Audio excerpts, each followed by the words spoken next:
Hakuna Matata. Ô joguinho difícil do cara. Vamos trocar uma ideia sobre isso?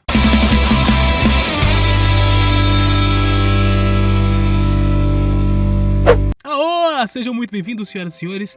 Tá começando mais um Memórias de um Nerd Qualquer. Padilha aqui. E hoje nós vamos falar sobre os jogos da Disney nos 16 bits. Eu trouxe aqui algumas capas de VHS que eu tenho aqui dos filmes para representar os jogos, porque eu não tenho os jogos em mídia física, mas essa foi uma ótima época aí de produção de jogos junto com os filmes, né? Uma das coisas mais da hora dos anos 90 era você poder jogar o jogo na época do filme, você meio que sentir esse hype, né? E nessa época, a grande maioria dos jogos eram muito divertidos ali. Até teve uma época que o pessoal falava que jogo de filme é muito ruim, que não sei o que e tal, mas na época dos 16 bits a gente tem altos e baixos, mas mais altos do que baixos, né? A grande maioria dos jogos da Disney, eles eram produzidos com uma qualidade, né? E eu já quero começar falando de um, que é um clássico do Super Nintendo, quando a gente lembra, né? Que é o caso aqui, eu trouxe a fita, mas eu quero lembrar do Goof Troop, que é a Turma do Pateta, que passava ali no Disney Cruise. Inclusive, é o desenho que eu mais lembro quando passava no Disney Cruise. O Disney Cruise era um programa dos anos 90 que passava no SBT, que era uma parceria do SBT com a Disney. E esse jogo em específico é um jogo produzido pela Capcom, e ele tem um diferencial nele, que ele é puzzle, né? Ele é o tipo de jogo que é quebra-cabeça, então ele meio que saía um pouco daquela mesmice dos jogos de plataforma para representar um filme. E o mais legal ou um desenho, né? E o mais legal dele é que ele tem esse lance de quebra-cabeça e tudo mais. Ele também foi feito pelo criador do Resident Evil, o Shinji Mikami, né? E ele também é um dos jogos mais difíceis do Super Nintendo. As primeiras fases são as mais fáceis, né? Pra você ali poder pegar o jogo, mas ele era um dos jogos mais difíceis assim de zerar, mas era muito divertido. Você assistiu o desenho ali e assistiu o filme também. Esse aqui é o Pateta 2. Ele tem o Pateta 1, quando ele era mais jovem, né? Mas esse eu gosto mais do 2. E tem ali o desenho da Turma do Pateta, que hoje tem no Disney Plus, né? Então você vê ali as aventuras do Pateta e Max ali. E você vê que não é tão diferente assim dos jogos do Resident Evil, né? Porque se você parar pra pensar, o jogo em si, ele é um puzzle, né? E o Resident Evil tem bastante coisa de puzzle ali pra resolver. Aliás, a Capcom produziu inúmeros jogos pra Disney na época do Super Nintendo, né? Inclusive, alguns jogos, umas produções da Capcom foi para o Super Nintendo e outras foram feitas por outras empresas no Mega Drive. Como, por exemplo, o jogo baseado no filme do Aladdin. Esse jogo do Aladdin, ele tem as suas diferenças e tem muita gente que inclusive tem esse embate, porque ele foi lançado para Super Nintendo e para Mega Drive. Só que ambos foram feitos por empresas diferentes e são dois jogos completamente diferentes. Então o jogo do Super Nintendo é produzido pela Capcom e ele tem uma pegada assim mais parecida com jogos de plataforma da época ali, dos traços da Capcom mesmo, né? Enquanto que o Aladdin do Mega Drive, ele é uma produção da Disney com a Virgin, que é uma empresa terceirizada, onde eu acredito ser mais bonito no Mega Drive, porque eles trabalharam melhor ali os gráficos. Porém, eu acredito que o jogo do Super Nintendo é mais divertido. Apesar de ter queda de frame rates em alguns momentos, né? O do Super Nintendo ele tem ali um game design melhor, enquanto do Mega Drive existem algumas fases que deixam a gente truncado, algumas repetições desnecessárias, né? Embora tem muitas músicas legais, os dois jogos, né?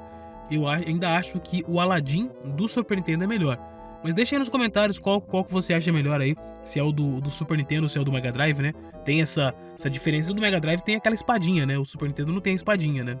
Acho que essa proposta de game pontua melhor para um consumidor no quesito diversão e game design, né? Porque o do Mega Drive é extremamente difícil, né? Agora vamos falar de um game baseado no filme do Pinóquio, que também foi lançado para os dois consoles, né? Pro Mega Drive e pro Super. A proposta do Pinóquio é muito boa, os dois acho que são os mesmos, né? Algumas diferenças ali das músicas e também da paleta de cores, né? De um e de outro. Só que é um jogo bem legal, um jogo bem completo. O filme do Pinóquio ele foi lançado há muito tempo atrás, mas nos anos 90 ele foi relançado ali em VHS, né? Alguns até no cinema. Foi bem bacana você poder também participar daquilo, ver um jogo sobre aquilo, é bem legal. Eu já falei aqui no programa sobre brindes, que é bacana quando você tem um brinde ali que tá na mesma hype ali do filme. Então você meio que participa dessa hype, você participa dessa proposta, igual os álbuns da Copa, né?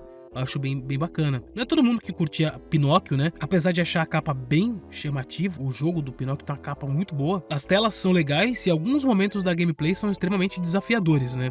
Pra mim é bom, né? Porém, uma criança acaba se cansando de algumas coisas quando tá muito desafiadora, né? E falando em desafio e qualidade ao mesmo tempo, a gente traz aqui o Rei Leão. Mas o Rei Leão, ele traz uma trilha sonora extremamente competente, gráficos muito bons pra época, tanto a versão do Mega quanto a do Super, porém, uma jogabilidade truncada e uma dificuldade que infelizmente fez muita gente desistir na segunda tela ali, né, na segunda fase, né? Pra mim, em alguns momentos, até jogando em save state, no emulador, fica extremamente difícil, porque você precisa ter um jogo que é até covarde, porque você precisa acertar as coisas no ritmo, você precisa achar o ponto certo.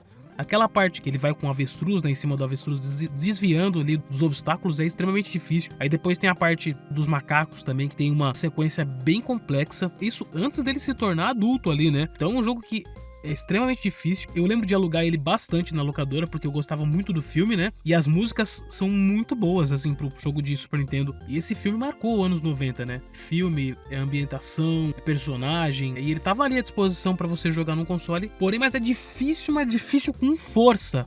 Antes de falar da trilogia mais famosa ali do Mickey, tanto no Super quanto no Mega, eu tenho que trazer aqui alguns jogos do Pato Donald, que eu acho que era fantástico, né? No Mega Drive a gente teve o Quackshot, e no Super Nintendo e no Mega Drive a gente tinha o Maui Malard.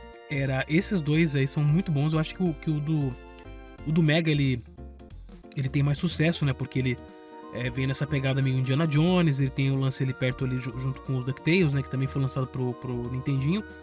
Mas esses jogos do Pato Donald era muito bom.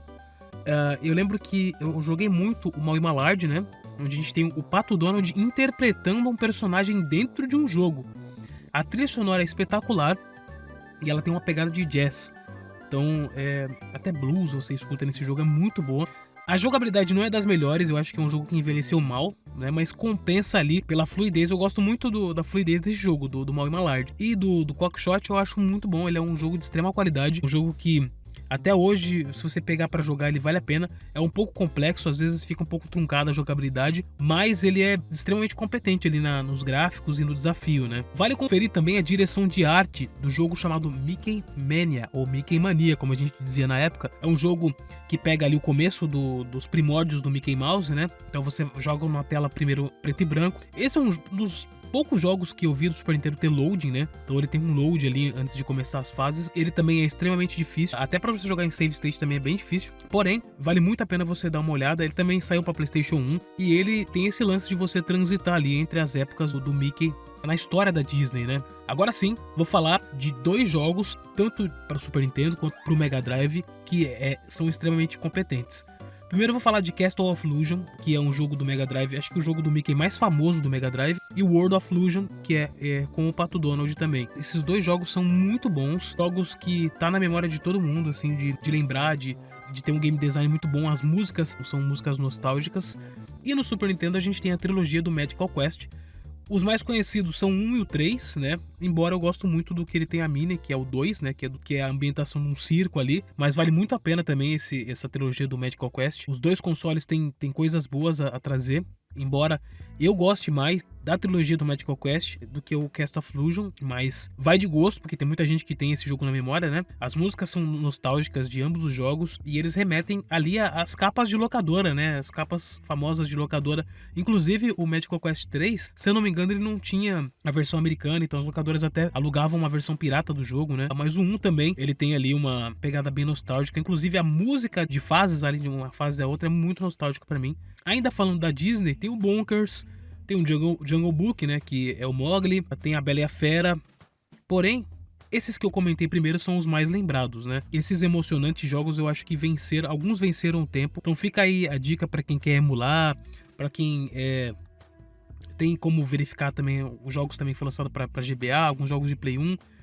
O jogo do Toy Story também, que eu acho que hoje é um pouco datado, tá? Eu gosto muito do Toy Story, mas eu acho que ele é um pouco datado, então vai da opção de cada um. Num próximo episódio eu vou falar mais detalhado desses jogos do Mickey, do Mega Drive e do Super Nintendo, né? Mas hoje foi mais pra lembrar. Mas comenta aqui embaixo quais jogos da Disney você acha que eu esqueci de colocar aqui, quais marcaram a sua infância. Eu acho que todos esses jogos aí, a grande maioria, acho que uns 80, 90%, vale a pena você pegar pra jogar hoje. E é isso, galera. Gente, assine o nosso canal, temos vídeos aqui segundas, quartas e sextas, e também esse episódio sai em formato de podcast, é só procurar no podcast da sua preferência, tá bom? E é isso, galera, Wanderson Padilha aqui, um forte e magnífico abraço, e até o próximo vídeo.